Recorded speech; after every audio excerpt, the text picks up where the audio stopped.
Дянков, мишка така. Я веднага ми обясни как така сме правили бюджета за 2013. Елементарно, господин премиер. Това не беше ли от реплика от книга за Винету? Не, господин премиер, това е реплика от книгата за Шерлок Холмс. Окей, давай нататък. Просто ще вземем пари от хората. От хората ли? Че не беше ли време да им даваме? Хубав виц, господин премиер, ще си го запиша. И как по-точно ще го направим?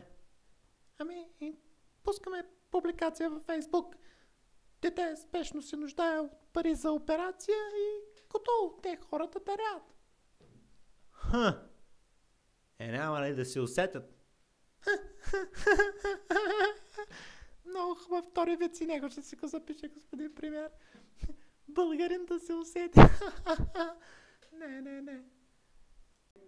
Не. Не може така. Оставка.